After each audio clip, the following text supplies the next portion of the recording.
Aujourd'hui, on va s'attarder sur l'action Veralia. C'est une action française qui officie dans les emballages en verre, notamment ça peut être tout ce qui est bouteilles en verre pour l'industrie, le commerce, etc. Alors c'est une action française donc qui était cotée en 2019. C'est une scission de Saint-Gobain et on va regarder techniquement ce que ça donne. Fondamentalement, je vais vous faire voir deux trois ratios financiers, mais je suis pas expert là-dedans, donc c'est pas trop moi ma tasse de thé. Je préfère l'analyse graphique. Et on va regarder, s'il y a des points d'entrée, si ça vaut le coup de rentrer maintenant ou non, s'il vaut mieux attendre. C'est parti.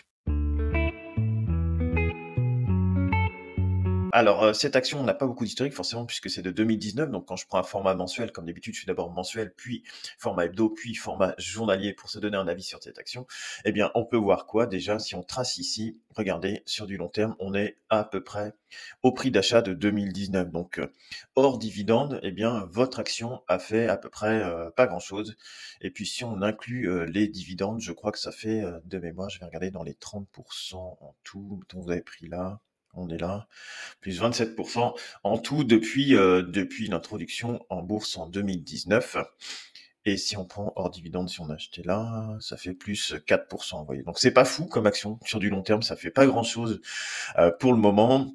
Maintenant sur du moyen terme, eh bien, on peut voir qu'ici, on a une oblique baissière là depuis, septembre 2023 qui passe par ici, par ici. Alors, je vous le fais pas à l'euro près, une fois de plus, on s'en moque d'être à l'euro près. Ça nous permet plutôt de se donner des tendances. Ce qui est important, nous, quand on fait de l'analyse comme ça, c'est de se donner des tendances. Donc là, la tendance, elle est toujours baissière à court terme. Là, on voit, il y a eu d'abord la rumeur et puis l'OPA, enfin, l'offre d'OPA qui était faite, l'offre publique d'achat, pardon, par le groupe, c'est BWG, je crois, on va aller voir après. J'ai sorti l'article, on va analyser tout ça. Et puis ici, on peut voir qu'on a une zone de support quand même sur les 20-21 euros là. Entre 19 et 21 euros, il y a quand même une zone qui peut être pas mal à exploiter, qui correspondrait, vous voyez, à cette zone-là, si je la trace. Une zone comme ça qui a été testée plusieurs fois ici en 2020, puis en 2022. Donc ça, on était pas loin de la taper sur janvier 2025. On était juste au-dessus sur les 22. Donc on peut voir quand même, même si on le remonte un petit peu ici, on peut voir quoi sur les 20, 22. Sur les 20, 22, il y a du monde, hein. En dessous des 20, c'est peut-être un petit peu d'excès. Voilà. Donc moyen terme, on va dire sur les 20, 22 là, ça peut être un point d'achat. On sait qu'il y a un petit peu de monde ici. On sait qu'on était sous-acheté, donc avec un RSI de pas loin de 25. Donc là, forcément, ça s'est repris un petit peu, mais c'est pas parce qu'on a un RSI, vous voyez, qui est très bas sur les 25 que derrière, il y a quand même plus de chances que vous fassiez un rebond quand vous avez un RSI là que quand vous avez un RSI ici. Mais voilà, un peu derrière, ça a quand même reperdu pas mal, hein, même si c'était déjà très très bas. Donc c'est pas parce que vous êtes très bas que vous pouvez pas refaire quelque chose d'encore plus bas. C'est moins 13 après ici. Puis là, enfin, ça a l'air de se reprendre un peu. On reprend la zone de neutralité. On pouvait tracer ici en format semaine, il y avait une espèce de divergence baissière sur le RSI avec un gros surachat ici que je matérialisais en violet, un deuxième petit surachat là, mais on voit qu'il y a de moins en moins, notre RSI était de moins en moins haut. Donc il y a de moins en moins de force d'achat sur cette action. Par contre, on peut voir qu'elle continue à monter. Donc il y a ce qu'on appelle une divergence baissière ici, à partir du moment où votre RSI fait des plus hauts de moins en moins hauts, mais que vos cours continuent à monter. Donc une divergence baissière, mais qui très vite derrière a été corrigée parce que tout ne monte pas jusqu'au ciel. Alors là, on peut voir également qu'on a tapé sous la moyenne mobile 50 périodes, mais vu qu'on n'a pas encore beaucoup d'historique, c'est pas les points les plus parlants. On a un RSI qui a refranchi la zone de neutralité ici, donc pour le moment qui casse cette oblique, cette divergence baissière. Donc peut-être qu'on va pouvoir annuler cette divergence-là et repasser sur autre chose.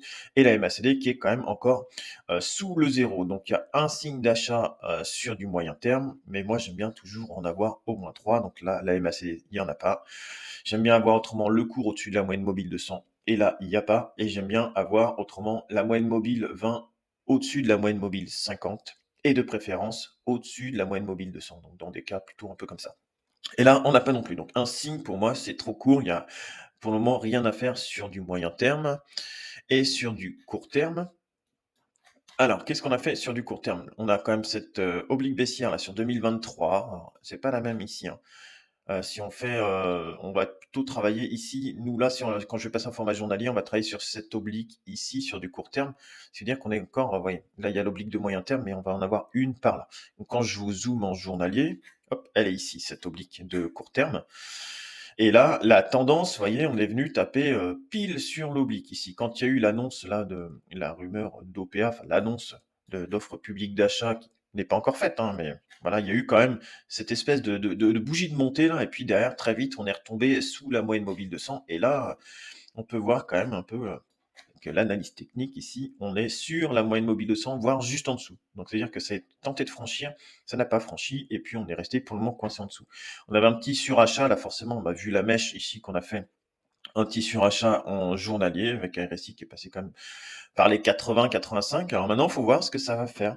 Ce qu'il faudrait, c'est que ça refranchisse ici la moyenne mobile de 100, se donner un peu de temps, quitte à attendre de rentrer après sur les 31-32. Vous ratez rien, sachant que quand même l'action, on est bien d'accord que depuis, là, c'est plus haut ici, c'était 44. Que vous rentriez maintenant avec un gros risque sur les 28, ou vous attendiez 30, si jamais elle doit aller chercher 45 ou plus, finalement, on s'en moque un petit peu, hein. Le but, c'est vraiment de se donner une tendance, mais pas anticiper la tendance. Et donc sur du court terme, est-ce qu'on a plusieurs points d'achat, plusieurs signaux? Oui, on a la MACD qui est repassée au-dessus du zéro, le RSI qui est au-dessus de la zone de neutralité qui est reparti fort. Là, ça fait deux signaux. On a la moyenne mobile 20 période qui est au-dessus de la moyenne mobile 50, donc c'est un troisième. Par contre, là, on sait qu'on a une grosse zone de bataille ici au niveau de la moyenne mobile de 100 et qui correspond également à notre cours d'achat qui avait été rejeté d'ailleurs ici hein, en octobre 2024. Et ça avait reperdu derrière. On va regarder ça tout de suite. Hop, suite au rejet, après derrière, ça a quand même fait au moins 22%. Ce qui veut dire que là, mettons, si vous avez un rejet ici, rien n'empêche de faire un moins 22% derrière. Hein, ça, voire même pire, hein, si jamais c'est rejeté, vous revenez là. Moins 22, ça commence à calmer sur une position. Hein, sauf si, voilà, vous attendez et puis vous voulez bien rentrer. Pour moi, est-ce que là, il n'y a pas un rejet? Faut voir s'il y a un rejet. L'idéal, c'est que ça passe et que ça vous fasse une petite montée ici, là, quitte à ce que ça revienne taper sur l'oblique, et puis retester et repartir, en fait. Pour moi, ce serait le scénario le mieux. Alors, est-ce qu'on peut le tracer, le matérialiser? Il faudrait que ça tienne cette moyenne mobile-là, pour éventuellement venir taper là, et retester ou autrement repartir directement après plus haut, hein. Mais ce qui serait bien, c'est que ça travaille cette moyenne mobile 200 là, le cours d'achat ici, pour ensuite repartir. Alors maintenant, est-ce qu'il y a des signaux qui nous disent que ça peut être pas mal de repartir? Ou est-ce que ça peut repartir maintenant qu'on a fait ça? Donc je fais vite fait le résumé de l'analyse graphique. Donc sur du long terme, c'est pas acheteur, sur du moyen terme, c'est pas acheteur, et sur du court terme, il y a quelques signaux de retournement, mais on est à un point de bascule. Voilà. Maintenant, qu'est-ce qu'on a? On a le Brésilien BWGI qui envisage une OPA, donc une offre publique d'achat, sur le français Veralia. Et donc, ils n'envisagent pas de retirer la société de la cote. Okay, alors, ils étudient la possibilité, puisqu'il y a eu, là, ils disent l'ex-filiale de Saint-Gobain, qui a été changée, et son actionnaire majoritaire, c'est bien le Brésilien BWGI, qui en possède aujourd'hui pas loin de 30%. Bon. Ceci étant dit, moi, ce qui me chagrine le plus ici, c'est le profit warning en juillet. D'accord? C'est-à-dire qu'en juillet, la société a annoncé que peut-être ça allait un peu merder au niveau des résultats. Donc voilà, on a une action qui remonte à court terme, qui est dans une tendance baissière, et en même temps, en juillet, on annonce, je pense que j'ai matérialisé ça ici sur le petit triangle, un profit warning. Ce qui veut dire que si jamais ça se matérialise au moment des résultats, là vous avez fait quand même un moins 34% depuis l'annonce du profit warning. Donc, est-ce qu'on n'est pas juste sur du rebond court terme, toujours dans notre tendance baissière? C'est quand même probable, hein. C'est quand même probable où on viendrait buter ici sur la moyenne mobile 200. Et puis derrière, voilà, on ferait ici, quoi. Sachant que l'OPA, hein, donc c'est dans les 30 euros, je crois. Donc le cours, il s'est calé, vous voyez, sur les 28,7, donc pas loin de l'OPA. Bon, voilà. Ouais. C'est pas d'habitude quand il y a des fois il y a des OPA, enfin, vous avez une sacrée prime, vous prenez 30-40% de prime. Là, il n'y a rien du tout. Et puis sinon, qu'est-ce qu'on a d'autre? Donc c'est pas encore fait, hein, mais voilà, et on voit que Verallia, qui a fait un chiffre d'affaires de 3,9 milliards d'euros en 2023, a lancé un avertissement sur ses résultats en juillet dernier, faisant dévisser son titre. Donc c'est bien le petit triangle que je vous ai mis. Et dans un communiqué, le groupe Verrier explique que son conseil d'administration se réunira dans les meilleurs délais pour examiner les conditions de l'opportunité d'une telle opération. Donc pour le moment, vous voyez, c'est un petit peu flou sur l'OPA, un cours qui se reprend mais qui est bloqué sous son cours de prix d'achat sur une moyenne mobile de 100 et qui est pas loin d'une oblique ici. Donc là, est-ce qu'il faut rentrer maintenant? C'est pareil compliqué, hein. Après, on va regarder rapidement l'action. On peut voir quand même que Le bénéfice net ici, il a bien progressé. Donc là, il y a quand même un profit warning cette année. Donc est-ce qu'on va pas revenir sur des cours, enfin sur des chiffres d'affaires, 2023 ou 2022 ou 2021? C'est possible, on ne sait pas combien j'ai pas vu d'anticipation dessus. Par contre, ce qu'on pouvait voir, c'est quand même que le bénéfice, il avait bien augmenté. Le dividende, et voilà, il a une belle courbe qui progresse bien. On est passé quand même de 0,85 centimes à 2,15 € par action. Et puis, voilà, le bilan est pas trop mal, hein. Faut pas non plus, la rentabilité, on voit que, voilà, il y a quand même des c'est pas mal, c'est plutôt croissant. Après, qu'est-ce qu'on a d'autre? Enfin, ratio financier, j'ai pas trop envie de m'attarder dans des gros, voilà, free cash flow, bénéfice par action. Ouais, le bénéfice par action, il est en progression, ouais, c'est ça que c'est pas mal, hein. Enfin, il était en progression sur les dernières années. Il faudra voir ce que nous dit le mince, ce que nous disent les résultats. Mais bon, voilà, c'est plutôt pas trop mal, quoi. Bon, maintenant, free cash flow, on est comment? Free cash flow, bon, vous voyez, c'est pareil, ça progresse, hein, donc c'est pas trop mal. Rémunération en action, ça, on s'en fout un peu. Bilan va pas s'arrêter. Et puis la R&D, bon, ils ont diminué un peu le budget R&D là sur 2023.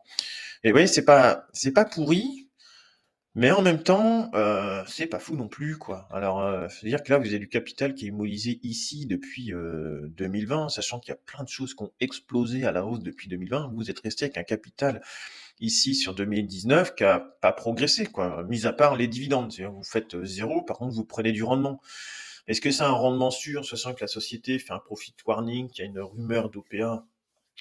Ça me paraît un peu, voilà, ça me paraît un peu cavalier de rentrer maintenant, surtout qu'on sort, regardez, en journalier à peine de la zone de surachat. Alors des fois ça repart, hein. Là, peut-être que ça peut repartir, hein. Des fois il y a surachat et puis derrière ça repart quand même, hein. Vous voyez ici, ça corrige un peu puis ça repart.